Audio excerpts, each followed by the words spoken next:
Bonjour à tous, ici c'est Pouzol. Donc ici on se retrouve sur Google SketchUp. Oui, Google, pas Google. Ok. Donc nous allons voir ici l'outil faire pivoter. Donc c'est un outil rotation tout simplement. Ok. Donc je vais créer un polygone. Ceci. Voilà. Et je vais prendre ici l'outil rotation. Et vous voyez ici j'ai un rapporteur. Il se met directement sur la face où je suis. Si je vais là, vous voyez, il se met sur cette face-là. Donc pour faire pivoter cette face dans ce sens-là ou dans ce sens-là. Donc nous allons voir ça de suite. Je vais cliquer ici. Disons ce que je veux, c'est coucher cette face-là ici. Donc je vais faire un autre clic ici. Et j'ai oublié un petit truc. Bien sûr, il faut sélectionner la face. Je croyais que j'avais fait, mais non. Hop. Je vais prendre ce point-là, et le faire pivoter ici. Donc là, je suis bien à 90 degrés, ce qui est affiché ici. Je vais prendre de cette face-là à cette face-là, pour aller par là, ou aller par là. Donc je peux rentrer les valeurs qui sont ici. Donc je vais mettre par exemple 45, entrée. Donc automatiquement, ça se met à 45 degrés. Donc je vais supprimer celui-là, je vais refaire un autre. Bien sûr, je peux le faire aussi avec un cube, une boîte, n'importe quoi. Voilà, donc j'ai une surface. Voilà, j'aurais pu le faire un peu plus carré, hein, ça aurait été plus sympa. Voilà.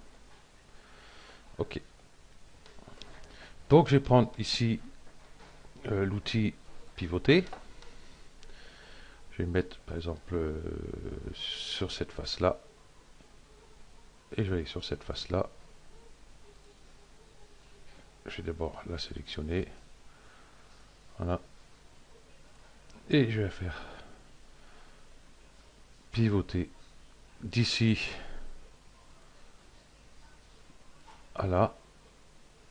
Comme ceci, par exemple. Voilà. D'ici à celui-ci. Et comme ceci. Voilà. Je vais prendre de l'axe rouge ici. Ici. Pour faire pivoter ici. Voilà. Donc ici on voit que mon rapporteur se met bien sur les faces où je suis. Voilà. Et ici. Ici. Donc si je veux rester aligné sur cette face là, ici, mage enfoncé aligné sur la face.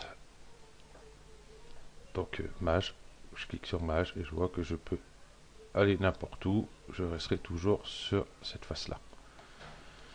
Ce qu'on peut faire aussi, on peut aller ici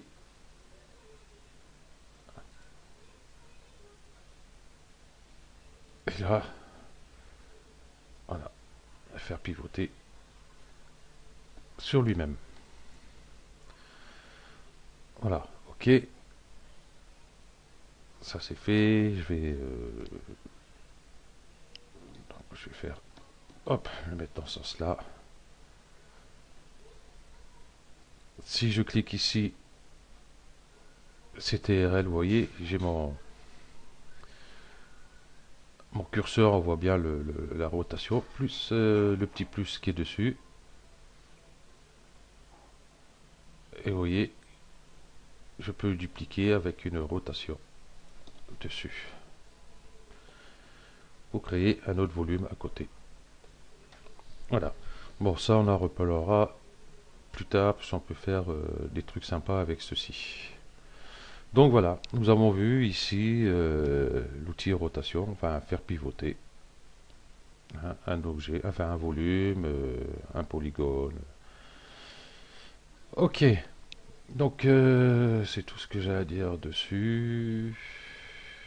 Yes, yes, yes. Hop, on peut toujours prendre l'outil gomme et gommer. Voilà, parce qu'on n'a pas besoin. Sauf celle-là, si j'enlève celle-là, voilà, ça fait une ouverture. Ok, donc ce tuto se termine là. Merci à vous d'avoir suivi et à bientôt.